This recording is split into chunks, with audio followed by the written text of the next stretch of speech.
I think that's a big problem that's multi-generational. It's not just younger generation, not just teenagers, also adults, seniors. But a lot of people today, they want the presence of God for the goosebump. I felt it, but then they leave unchanged and unchecked. What I'm finding in young adults is they have a high capacity to learn, but they also have a high capacity for pride. Just people go so hard for learning the Bible, so it just takes up all their life, which is great that they want to learn the Bible, but they overwhelm themselves with that and they play the God told me card, and then when things don't go their way, it's like, oh, I'm going the complete opposite direction. We've seen a lot too, where people are so on fire for God in one moment seemingly, and then the next moment they're not even in church anymore, which we've seen.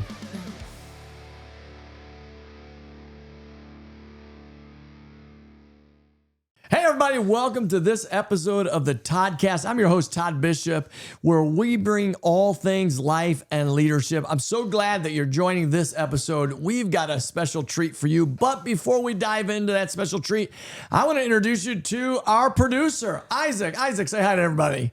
Hi, everybody. Is this the first time you're on the Toddcast with audio? The very first time with audio. Yeah, super excited. Man, I'm so glad. You're such an awesome blessing in my life. What a great friend. What a great leader. Tell us something about yourself that nobody knows, because no one knows you right now.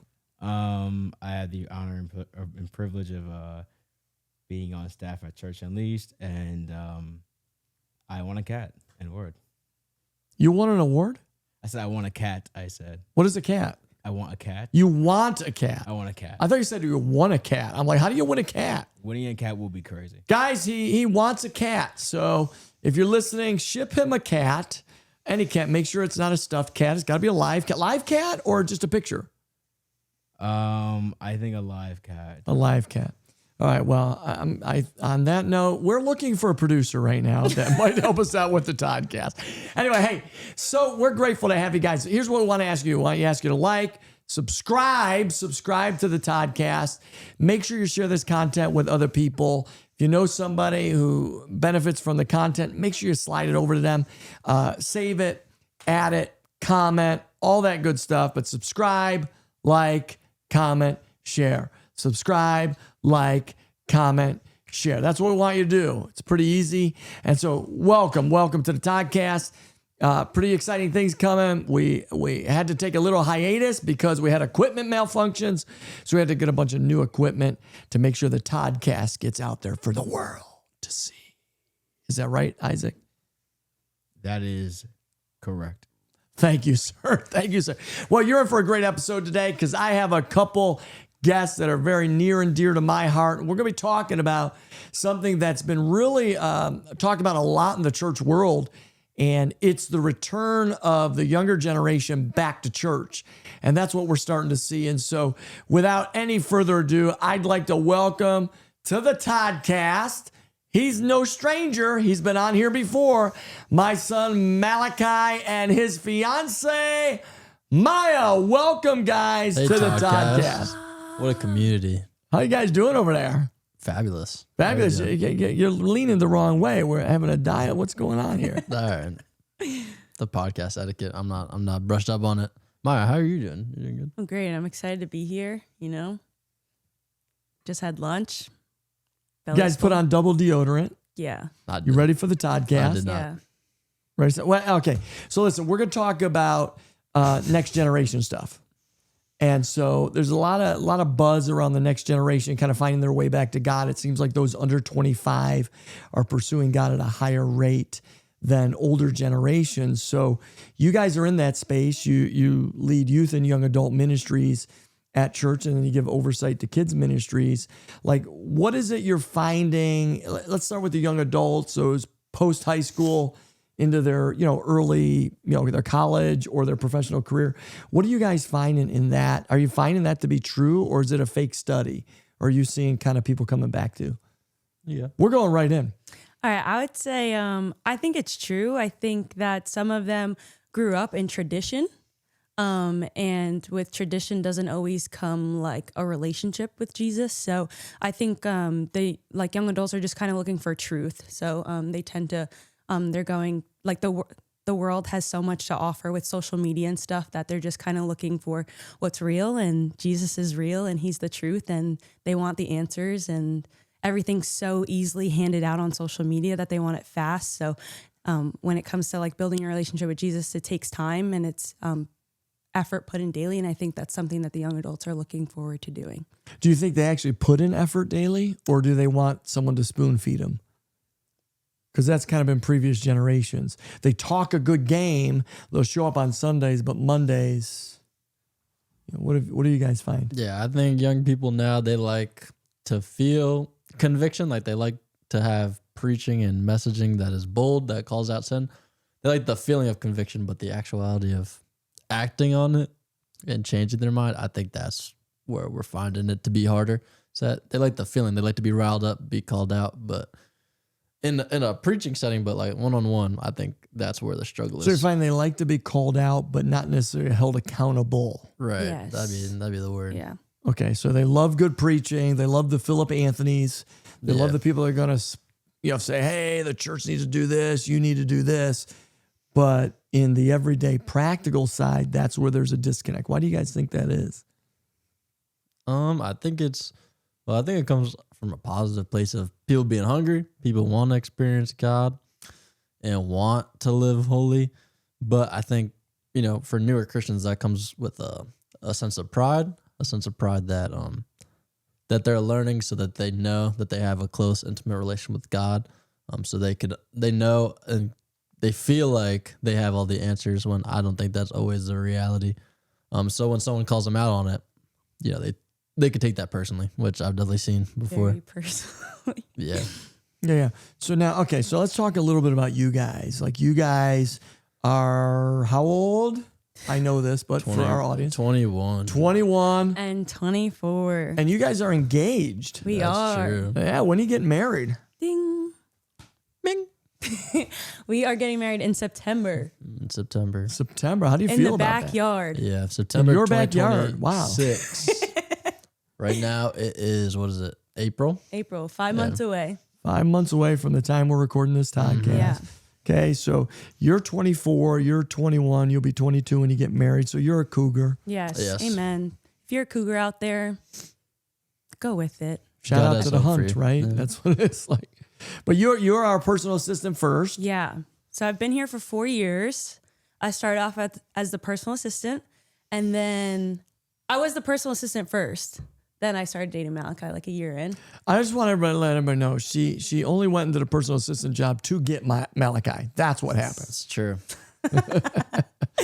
All right, so you started as the PA. Yeah. Then when did all of this happen? Because you guys were just friends, right, at first? Yeah. I mean, to be Yeah. honest, we didn't like each other at all. No. Like At all? Yeah, like I thought he was. You mean that way or at all? No, like at all. Like when we would have to work in the office together, it was like, Malachi looks shocked right now. No, He's like, we wow. agreed on that. I knew feel that. like Okay. I didn't like her initially. he thought I was loud, and yeah, You are? yeah, which is Yeah. true.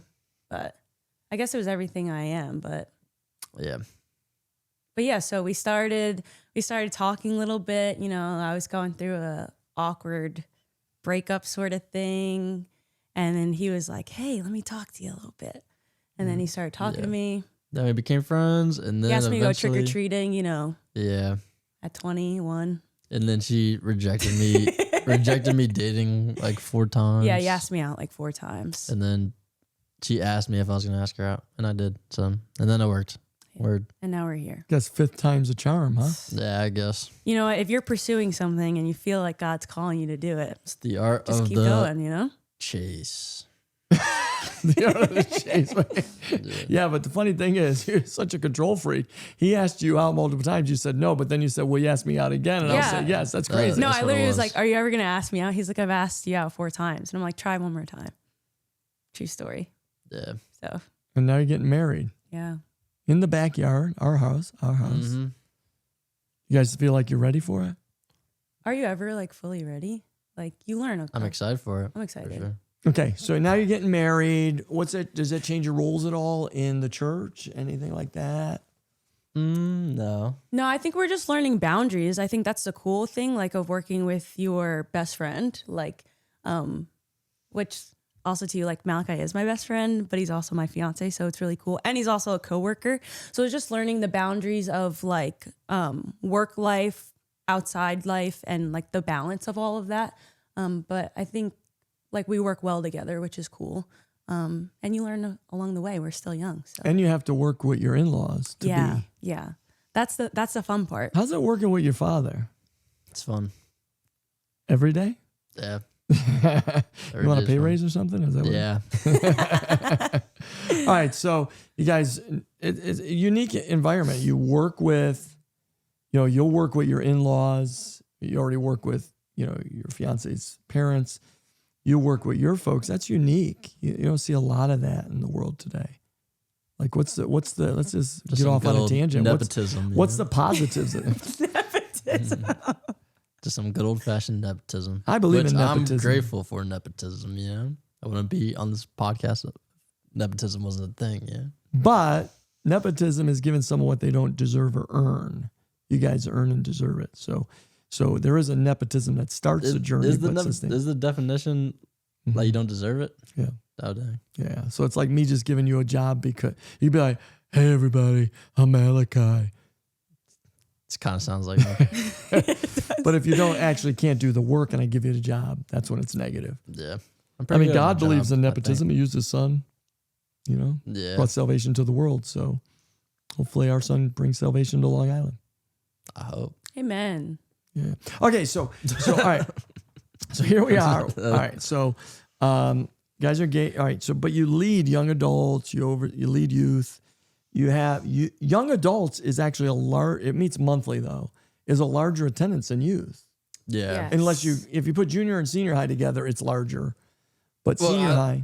Even it's close. It's like neck and neck. Okay. But, So you have a pretty good range. You got, 120, 150 youth, 120, 150 young adults. Yeah. That come and all right, so we talked a little bit about young adults where it's like, hey, there is an urgency for them to come back. They love the hard preaching, but not necessarily the accountability. Do you find the same thing with teenagers? Junior high, senior high?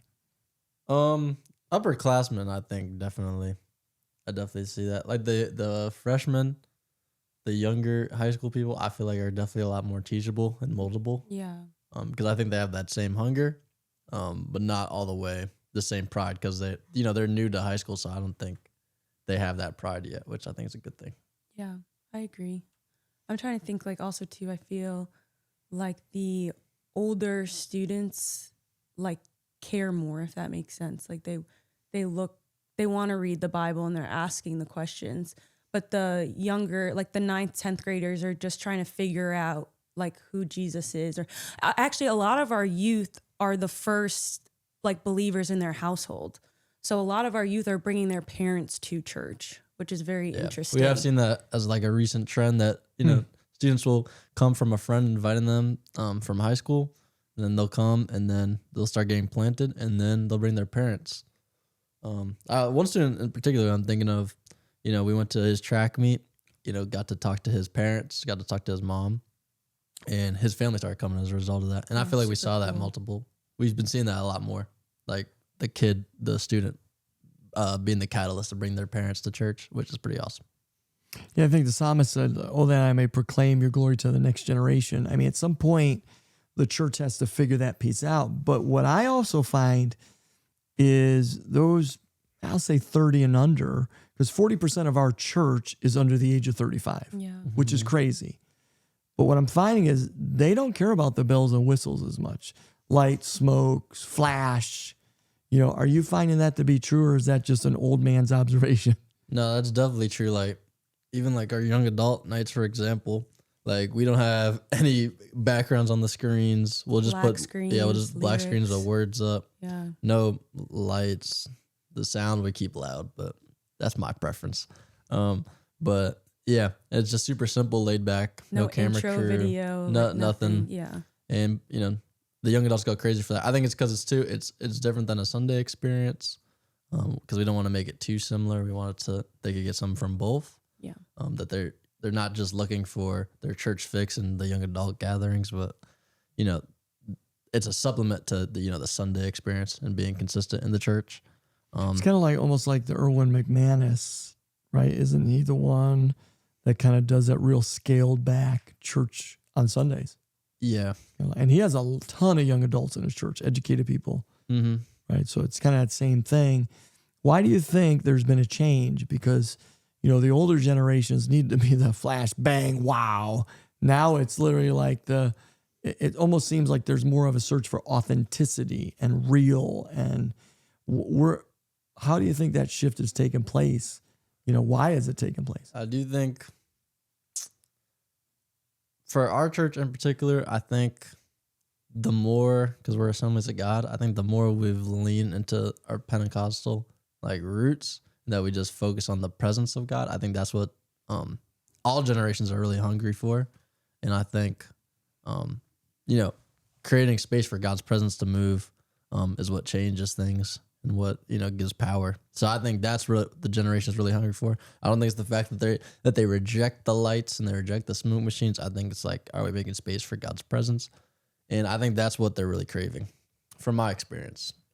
Now, the question is, are you just craving his presence to just have a fix, or are you craving his presence to leave differently? Well, I think that's a big problem. That's multi-generational. It's not just younger generation, not just teenagers, also adults, seniors. That a lot of people today, they want the presence of God for the goosebump. I felt it, but then they leave unchanged and unchecked. And I think that's really what I'm finding in young adults is they have a high capacity to learn because information's right in front of them. Yeah. Mm-hmm. But they also have a high capacity for pride.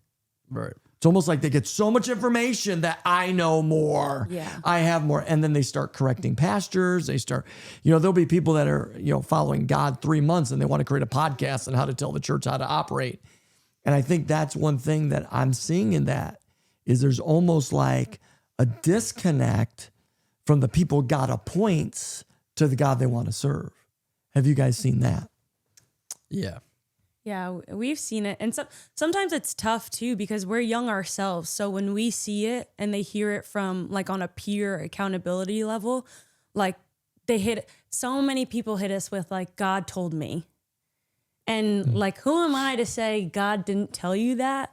But also too, if you're kind of newer and you don't really know what you're talking about, the odds of God probably telling you to go post publicly and tell people how to live their life as Christians when you haven't even been a Christian yourself for 2 months is a little bit tough. But we've definitely seen it. Obviously, we just pray that their leaders or whatever call it out of them. But yeah, there is a lot of that, and there's a lot of scripture being taken out of reference.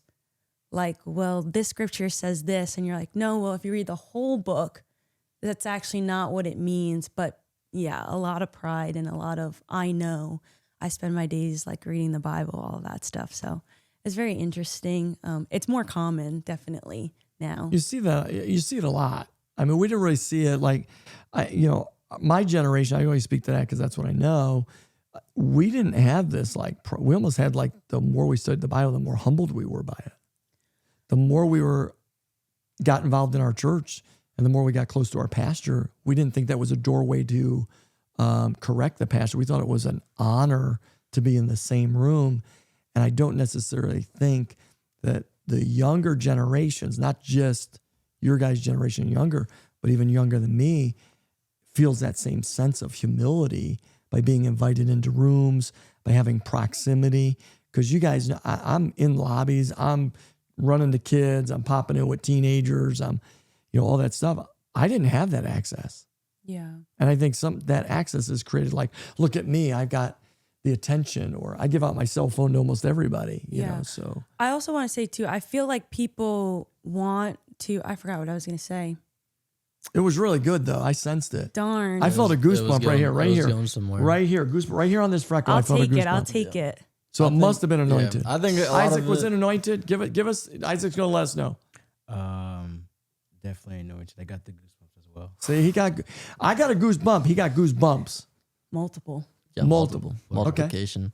But I was going to say, I feel like a lot of it for young people is too much too quick, that we're in the information age, that you could find everything on your phone. That's what I was going to say. That you could, you belong together. Yeah. That people, once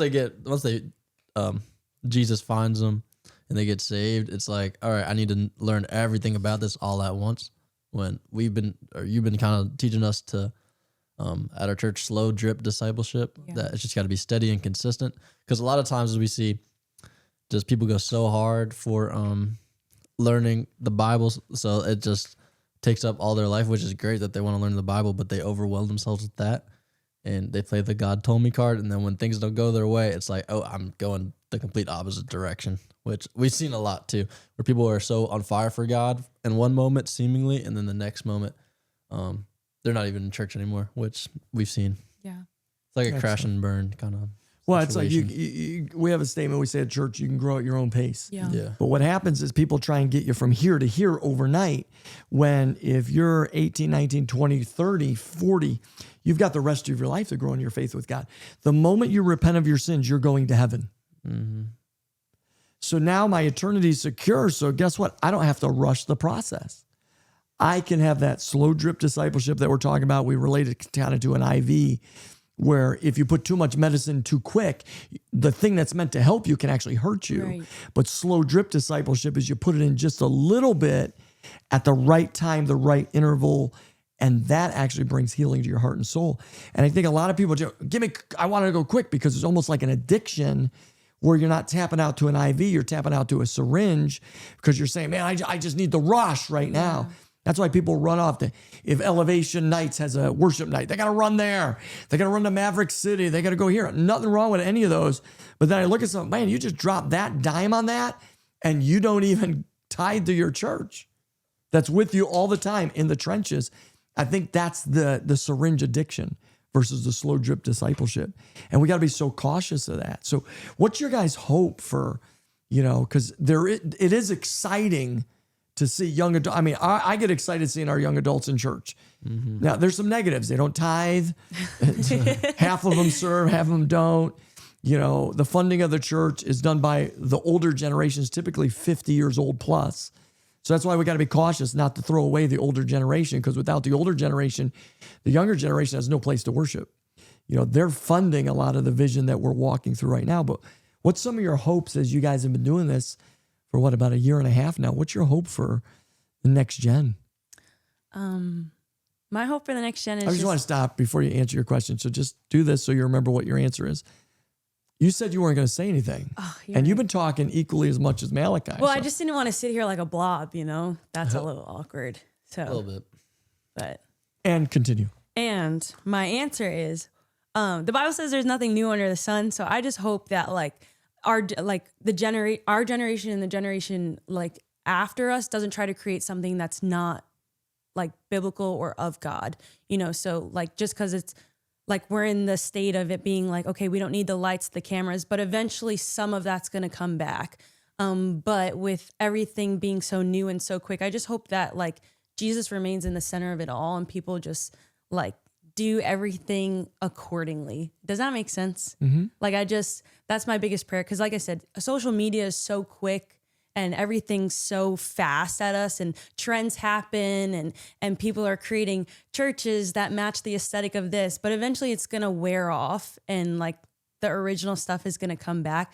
I just pray that we stay where Jesus wants us to be, and nothing new gets created that's not of God. The basics have all been the same: worship, prayer, giving, preaching. The liturgy. Yes. That's basically the same. Yes. How it looks changes from generation to generation. Right.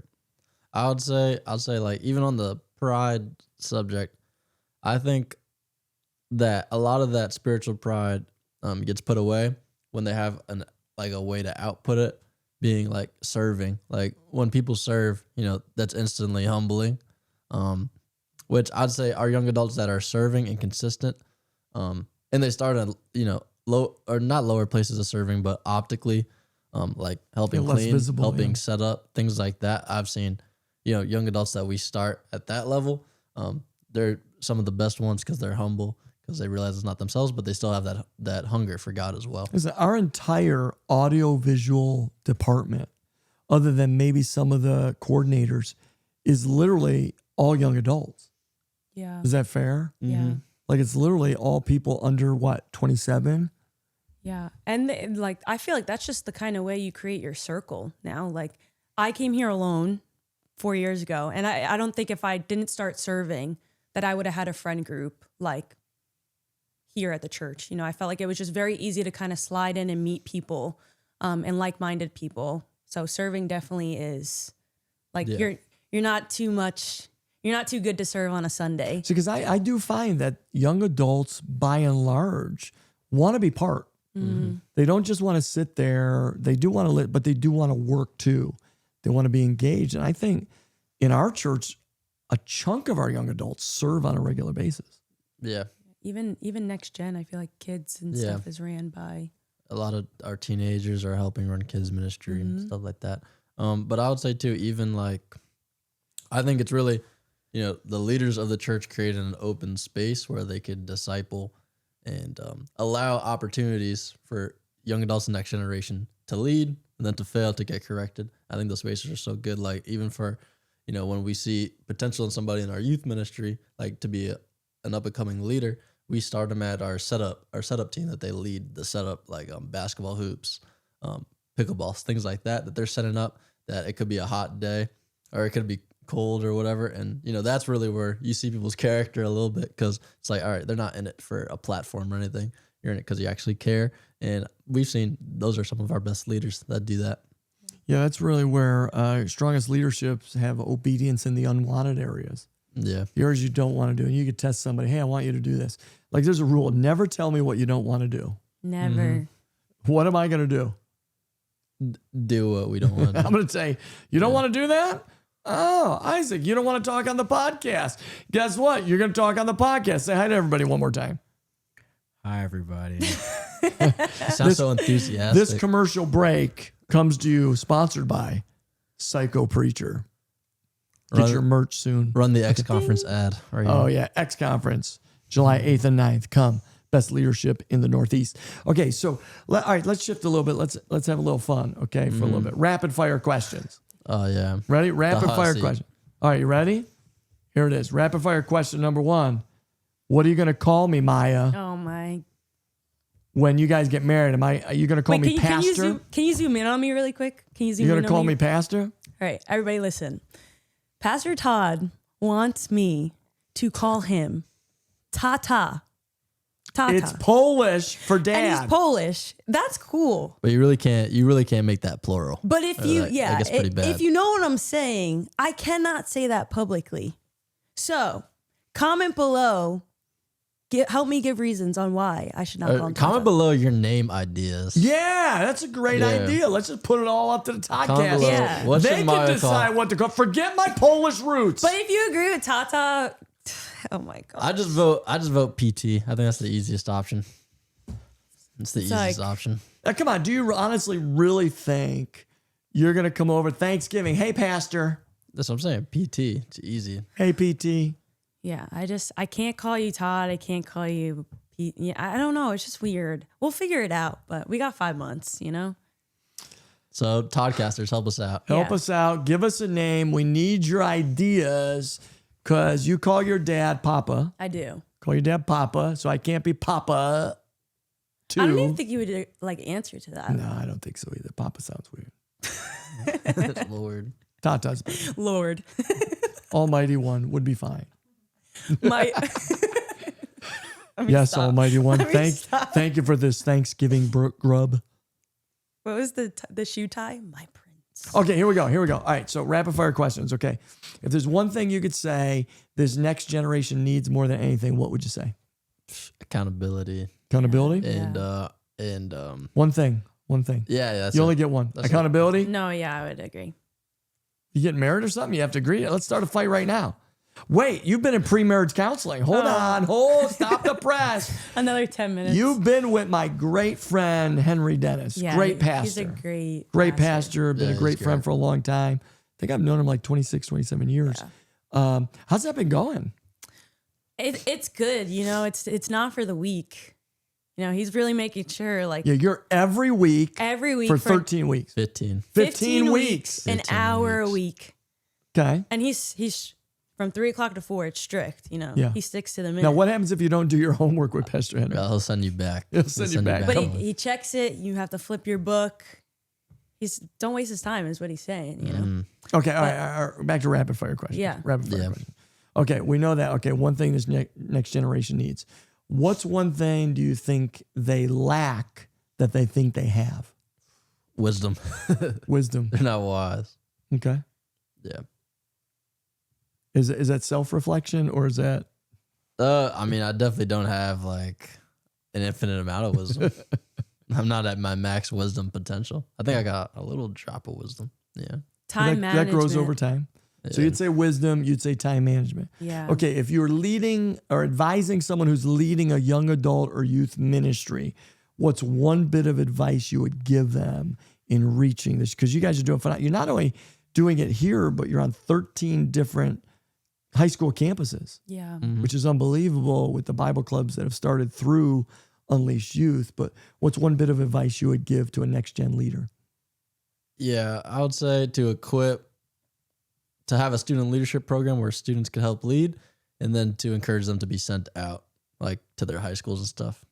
Yeah, we have one student who I think's brought over 30 students from her Bible club. She's awesome. So it's awesome. That's unbelievable. And what about you? I would say fail forward. Like you're going to hear a lot of different opinions and advice from a bunch of different youth pastors, young adult pastors and directors, but you have to do what fits your ministry, like the ministry best at your church. So like we were getting a bunch of advice and all of that stuff, but it was to Florida or in the South and stuff. And none of that works really up here in New York. So it was a bunch of trial and error for us. And we don't have 100% right, but what we're doing is working now. So we're going to stick with it, but yeah, fail forward. Move to Wednesdays. That's what I'd say too. Listen, you guys moved to Wednesdays. Everybody was against it. Yeah, we probably tripled. It's our best move, I feel. Yeah, it's been good. It's been a lot of times it's like a lot of people try and prescribe what they do and want you to do what they do. We try to describe, hey, this is what we're not prescribing this. And a lot of people want to feel like there's a solution to your issues, yet they're not in your world. So they give you all the advice in the world and to go ahead. But yet every society, every community, every background, every ethnicity has different draws. And, we're in a largely Catholic environment. Yeah. We're in an anti-God environment. Political climate's always heated here, all those things. And yet we're able to navigate those tensions because we just are who we are. Mm-hmm. Amen. Yeah. I agree with that for sure. And I think too, you just gotta, it's trial and error a lot of times in ministry. You just gotta throw it up, see what it sticks. Yeah, see what sticks. Okay. Try a bunch of stuff. The worst advice you've ever been given in ministry, what is it? Oh gosh. It's a heavy question. What is it? Worst, you're young leaders. Everybody tries to tell you what to do. They tell me what to do still, but everybody tries to tell you what to do. Dang, I've got a lot of bad advice. I'm trying to think. That's a tough question. It is a tough question. I don't know if that could go to the top of my head right now. Someone's stomach gargles. My stomach's churning and yearning right now. It's like growling. Dang, Growl in the bowel. What's the worst advice? The worst advice, man. Oh, to not go to Wednesdays. That was a lot of people said don't go to Wednesdays for youth group. That was a good move. All right. So somebody said, hey, don't do it. You did it. And don't do it. We're going to lose a lot of students because we had tried it before. We lost a lot of students. And they didn't really try before. Have there been any other leaders? Those leaders all left that didn't want you to move it. Yeah. And yet their work schedule didn't work. Right. Stuff like that. But they miss out on the blessing of that change. Yeah. Right. Because it really changed a lot of just how we function. Like we always wanted to reach like athletes, varsity athletes, people that, want to reach oftentimes. And a lot of times Fridays, that just doesn't work with sports schedule. People want, because it really depends. Do you want your youth group to be an alternative to what is out there? Or do you want it to be an environment where they could go and be changed so they don't go to what's out there, So we found that we don't want our youth group to be an alternative. We want it to change the course of a student's life. So I think that's where Wednesdays are, that we get people that wouldn't show up on a Friday. And now they don't want to do the same things that they were doing on the weekend. Because there's a perspective that we used to have in youth ministry. It was you either give people the tools to make right decisions or alternatives. The problem is if you give teenagers, young adults alternatives, what are you giving them alternative on Monday, Tuesday, Wednesday? I have found sin knows no day difference. Right. So you're going to get, we got to keep them out of clubs on Friday. What are you going to do? You're going to do something on Saturday too? You're going to do something on Thursday night? But if you give students, young adults, teenagers, the right tools, they'll make godly decisions in wrong situations. Yeah. That's ultimately got to be the goal of Next Gen Ministries, is not, because we'll never compete with Hollywood. We're not going to compete with Broadway. Yeah. We got to get, there was a guy, Smithtown Gospel Tabernacle, Smithtown, New York. Shout out, Phil Baker was the youth pastor. I remember I was sitting in a meeting with him with Youth for Christ. He was doing a leadership lesson. He set us all up. He goes, by show of hands, how many of you youth pastors are too busy? How many of your kids are too busy? And he said this, he goes, what are you doing to contribute to the problem? He goes, you should only be giving kids what school is not giving them, what entertainment is not giving them. And if you do that, you'll unbusy your life and you'll give kids what they need for their lives. And so you think about it, like we used to do, when I was a youth pastor, we used to do like trips. We go on snow tubing, all this other stuff. It's great, but they can do that anytime. Right. We wiped all that stuff out. We started to see a stronger youth ministry emerge because we focused on what the church is called to focus on, investing in their spiritual development, getting them to grow in their faith, to share their faith, and invite their friends and family to experience the love of Jesus Christ. That made a difference in our youth ministry when I was a youth pastor. And you guys are doing the same thing now, and outstanding you're doing it. Yeah. And like to us, it's like, what, like you said, what can we give them that the world can't? And that's ultimately the presence of God, like creating space for altar moments with God, creating space where students could experience his presence, stuff like that. Even, a lot of times we'll do events that have food, and, we've heard a few times like, do you think students are just coming for the food? And my thing is, Jesus fed the 5,000. Yeah. He used food. We're going to use food too. Because I think actually there's something spiritual there when you rally people around food, and there's community that happens there. And yeah. Yeah, I can't remember who said it, but there was somebody who was preaching. He said, Jesus was either coming from a meal, at a meal, or going to a meal. Yeah. At all points in most of the points in Scripture. And you look at that, you examine it, you see that's pretty true. Food was a place of conversation. It wasn't a place of manipulation. And that's what food creates. It creates conversations with people. So while you're chucking in Chick-fil-A, or what else have you had? Raising Cane's. Raising Cane's. We just did triple dippers. Triple dippers from Chili's. Chili's. That was good. Wingstop. Yeah. Whatever it is, you're creating conversations, because those moments, hey, how you doing today? Good. If you're looking at the back of someone's head in a youth service all the time, you're not going to, or a young adult, you're not going to build relationship. Even for your young adult nights, it's partly worship and partly the food is like out. the first hour and a half. Yeah, we do food first. Yeah, food first. For like an hour and a half, a long time. People, because we just sense the room, right? Yeah, People, we play it by ear. Yeah, but the main thing is community first. In the beginning of the night. But even at youth, sometimes we're like, who came for the triple dippers? And you see their hands raised, and then Malachi's doing decisions, and those same people have their hands raised. And so they came for the food, but they left, knowing who Jesus is. So, I mean, God, we were told in the Bible to be fishers of men. Fishing requires bait. A line, a reel, a hook, and bait. Yeah. The bait is what attracts people. The hook is what keeps them. So you attract them with something, you keep them with the power and presence of God, make a difference in people's lives.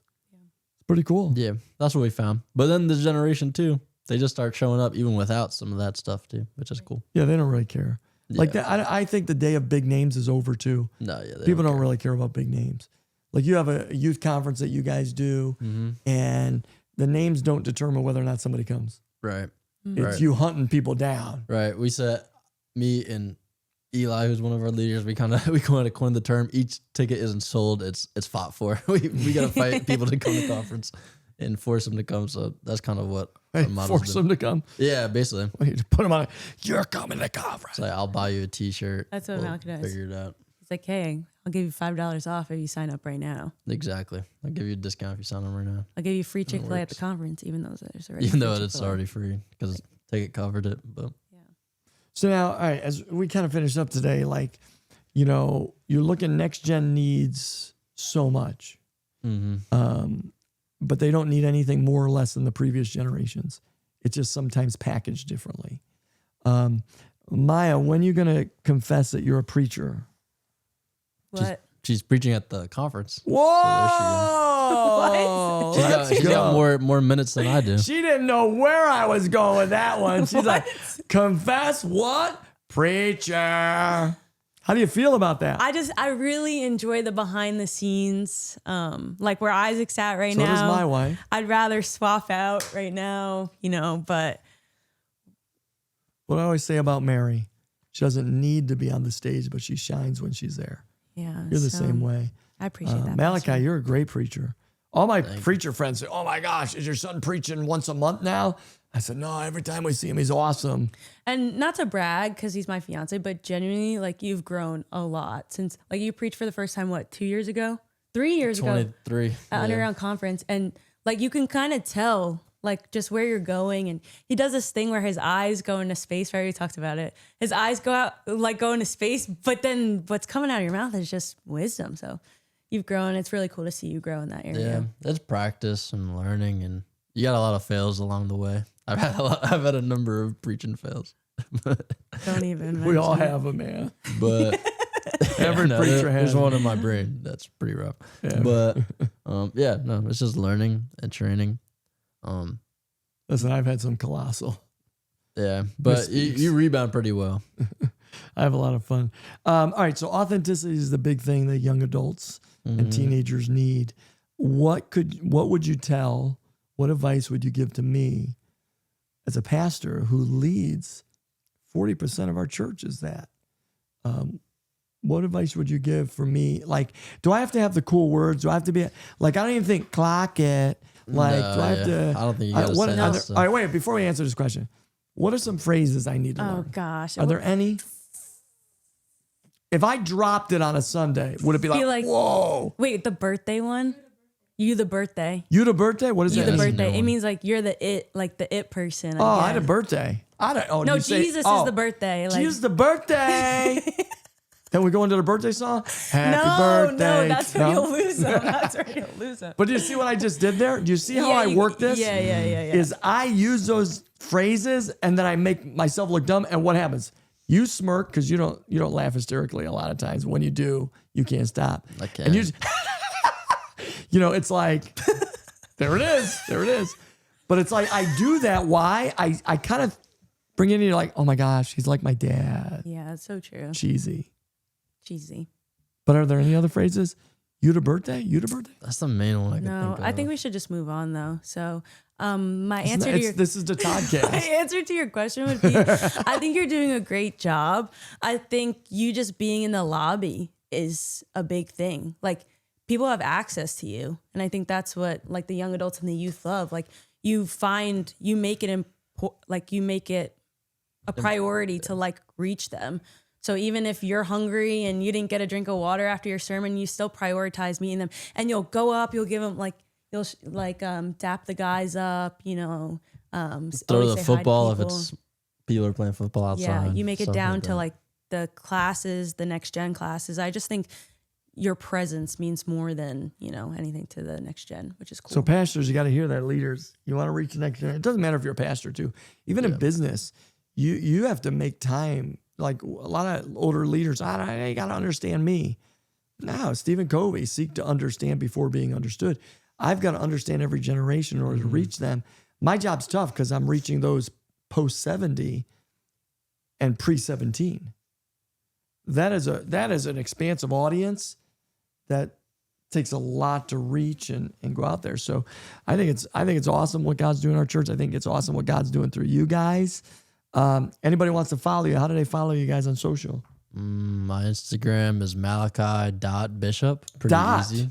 Dot, like a period, little dot. Malachi.Bishop. Yeah. That's it. That's it. Yeah. And mine is Maya with 3 A's, Mitchell, That's it. Why 3 A's? I think the 1A was taken. So what about the 2 A's? There's a famous Maya Mitchell. I just added 2 wasn't enough, 3 was just enough, Soon it'll be Maya Bishop. Malachi.Bishop, Maya Mitchell. Yes. Just throwing the extra. That's it. Wow. All right. What's your last bit of advice? Let's say last bit of advice to young adults that are watching to secure their faith or to grow in their faith. My advice would be stay stay planted in the local church, stay consistent, stay serving, find some older leaders that you could get around, find some older leaders that are way beyond where you're at so you can learn and submit to them. And to the older leader, start reaching out to some young people for sure. Yeah, the Bible says the older should teach the younger. So there's a responsibility that we have to the younger generation to be voices of communication, to say, hey, you know. Yeah, I would love some old guys in the youth group serving. yeah. We don't have much, but I would love it. So hit me up. All right, what's your advice? I would say the same thing, but I would just add honor. Honor opens up doors for you that like your voice or your talents or your gifts can't. So just honor those around you, honor your leaders, honor your parents, along with what Malachi said, and watch what'll happen. All right. Well, glad to have you guys on the Toddcast. The next time you'll be on, you'll be married. Oh yeah. How does that make you feel? Wow, she did. Wow, that was slow. Show them the ring one more time. Slow to the party. Show them the ring. Bow, bow. Hey, thank you, Toddcasters, for joining us today. Isaac, what do we got to tell them as we finish off the Toddcast? I love this episode. Next gen, so important, reaching people, developing those systems. Isaac, what do we want people to do? Like, comment, Subscribe. and share everywhere. Hit that bell. Everywhere. Hit that like Why? Because this is the Toddcast. He's talking to you, Freddie Flores. Freddie is like our favorite fan. Oh yeah. Freddie Flores, we love you. You are awesome. You comment on every Toddcast. You're getting, here's your gift, a shout out. I love you. You're You know what? awesome. I never got my Starbucks gift card, actually. Anyway, yes, you did. Yes, you did. Don't even say that. And comment what you think Maya should call. Yes, we Oh, want yeah, to yeah. say, Please, what please. do you call me when Malachi and Maya get married? Hey, thanks. Until next time, just remember, ignore all the others because this is the Toddcast, and I'm your psycho preacher, and we're getting ready to take the world.